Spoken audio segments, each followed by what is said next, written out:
You shoot me in a dream, you better wake up and apologize. You can stuff your sorries in a sack, mister. I'm sorry, I thought this was America. I'm sorry! Congratulations! You've unlocked All Apologies, a show about apology tours and demanding satisfaction. I'm your host, Andy Q. Public, and with me, as always, is your co-host, Joe Sixpack. Joe, what's going on? Hey, nothing. You know what, Andy? I just thought of something. I went to, so people don't know this. We're in Rochester. There's one Costco. It's constantly a fucking zoo. I think everybody knows that. Andy, have you been to the Costco in Rochester? No, I don't go there. No reason. Yeah, you don't have a large group of people that you're. What was the hot dog thing yesterday that you were talking about? Playboy man baby. Playboy man baby. Go look at that. But we pull in so. The one Costco, the parking lot's always mobbed. So you find a spot. Yeah, I mean, there's going to be an open spot. But we pull in. I get halfway in, and there's a couple loading groceries into their car, and their cart is in the full in the car in the parking spot, that we're trying to pull into. Mm-hmm. Do they do anything? No, not at all. They just stand there and actually slow down. We could clearly tell that we were inconveniencing them somehow, and they just slow down to a fucking halt where they're doing just bucket brigading literally one item at a time into their fucking trunk. Move your goddamn cart to the side of your car. We'll pull in normally. Yeah. Everything will be fine. Fucking Fairport, your side of town. The guy was wearing a fucking Fairport shirt. Fuck him. Fuck Costco. I'm never going to Costco again. It's a goddamn hellscape. I don't know if you love Costco, whatever. I can see the appeal. I hate it. It was horrible. So I demand an apology from that stupid fucking cocksucker in the parking lot. And I did nothing. Because I'm these people want a fucking confrontation right now. So I intentionally did nothing. Because I almost pulled out my phone and started recording them. And just be or I could have just leaned on the horn and blown their ears out. You should have done that. You could have played it on the show. I should have. Yeah, I should have. You're right. I should have fucking recorded it. I will next time. Oh, you just sat there and waited for him to get out of the way so you could still get the spot? Or did you leave? You know my situation, dude. I have reasons that I maintain. I'm just saying, did you patiently wait for them to get out of your way, or did you go find a different spot? Nope, just patiently waited. That's just fine. Acted I have nothing better to fucking do than wait for these people to load their goddamn groceries into the car. So I demand an apology from them. I demand an apology from everyone in Fairport on behalf of these people and Costco. Okay, well, anyway. As a Fairport resident, I'll say that I sincerely apologize for your Costco inconvenience. No, you shouldn't. You should hunt that guy down. Okay, well, then I take it back. Fuck you. Two of me. Let's just go burn Costco to the ground. How's that? But then I can't get my hot dog. Yeah. All right. Well, without any more preamble, let's get into the mini show. I don't know. Some people were messaging me. I'll bring it up on the show proper that somehow the mini made it onto the regular feed.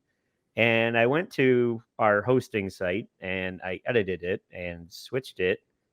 And then I was getting messages that it was still the mini on there. But then I went and checked Spotify and it was the show proper. So I don't really know what ended up happening with that.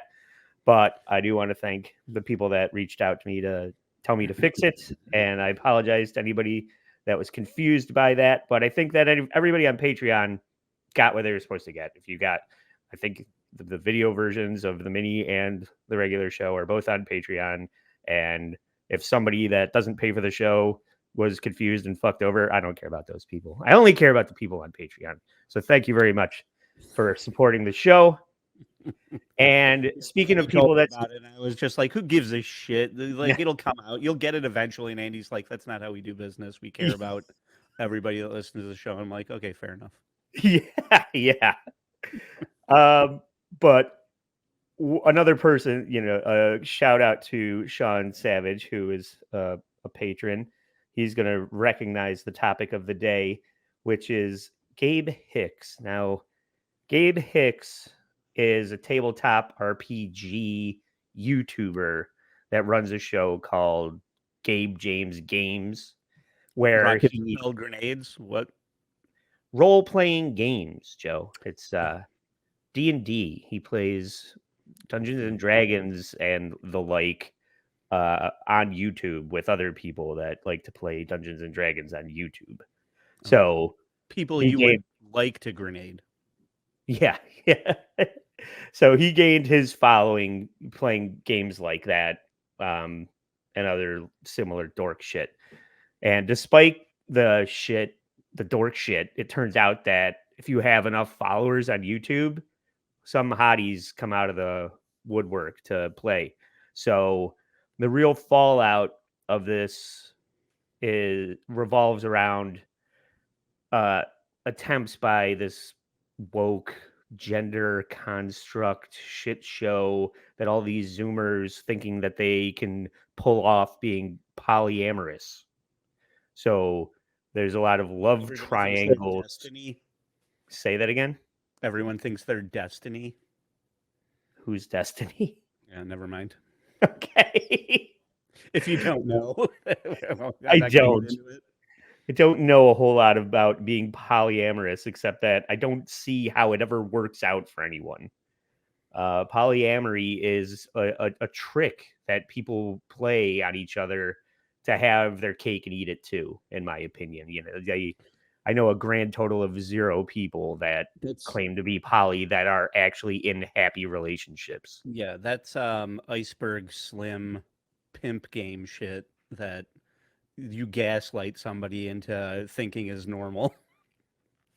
Yeah, I mean, we're gonna get to the bottom of this. It never works. It's just horny people who are scared to be alone and can't stop emotionally wounding people that care about them, and that's where Caminator comes in. And she's gonna kind of explain everything here. But I thought we would play clip 11. This is Gabe Hicks apologizing, and you're not going to know what he's apologizing for, but I just want you to recognize who this is they're talking about, because you're not going to believe that so much shit went down based on this guy. So let's take a look at clip 11, please.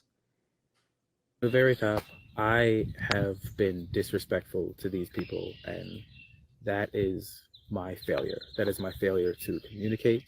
That is my failure to acknowledge and show proper respect. I owe a dramatic apology to both Jillian and Matt for any effect that anything I said had been an affecting way on their presence in the tabletop space. Man, like I said, I didn't communicate respectfully.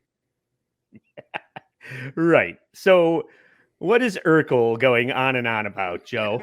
Well, it turns out that his longtime girlfriend, who goes by Caminator on TikTok, was under the impression that they started out in a polyamorous relationship, but then Gabe seemed to have trouble being upfront about Cam with their relationship, because he makes the decision that they should be in a monogamous relationship. Cam is just like, we're in a polyamorous relationship. Everything's fine. Just be upfront about what you're doing. And he's like, no, you're the only one for me. And everything, like all the shit hits the fan. So this is Cam explaining Gabe fucking everything up. I wanted to take a moment to address the shitstorm that has been going on the last couple days surrounding Gabe Hicks. Up until Sunday, Gabe Hicks was my partner. We were in a monogamous relationship. At his suggestion, we were previously polyamorous and primary partners. Man, shit. Man, you tripping. That's your new favorite drop, apparently.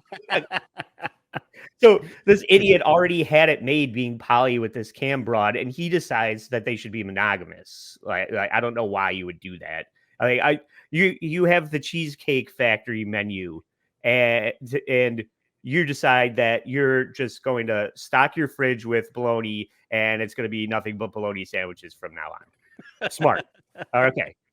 And now Gabe decides that this love life is too boring. There's not enough like Three's Company Jack Tripper-esque misunderstandings to explain away to not fewer than 3 other women that he starts relationships with. So clip 2, she's going to go on to explain that this guy's like running all over town saying that each of his polyamorous girlfriends are the only girl for him.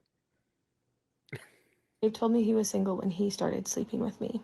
I now know that wasn't the case. He was in a monogamous relationship with another woman up until November. In October and November, he came to Chicago, visited me in my home, and told me that he was in love with me. At the same time, he was also seeing 2 other creators in the TTRPG space, Jillian and Maisie.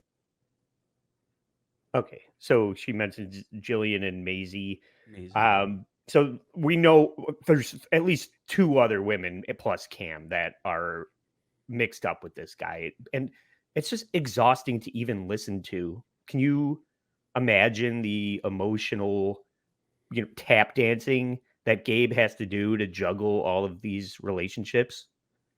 Just deciding what to eat for dinner alone is like between 3 different women. I'm hungry. What do you want? I don't know. Well, how about pizza? I don't know. I know that I don't want pizza, but I don't know what it's that conversation. Well, that's 3 only times. but it's only one at a time too. It's not like he's trying to get all 3 of them to agree to go to Moe's at once or whatever. You Yeah. know. Yeah, no. Here's a tip, everybody. If you've never heard this before, this is an old. I didn't come up with this. This is an old tip. You get your significant other and you say, "Guess what? I have a big surprise. I'm taking you out somebody. Where do you think it is?" And whatever the first thing that they say is, you just take them there. Yeah. I like it. That's great. Yeah.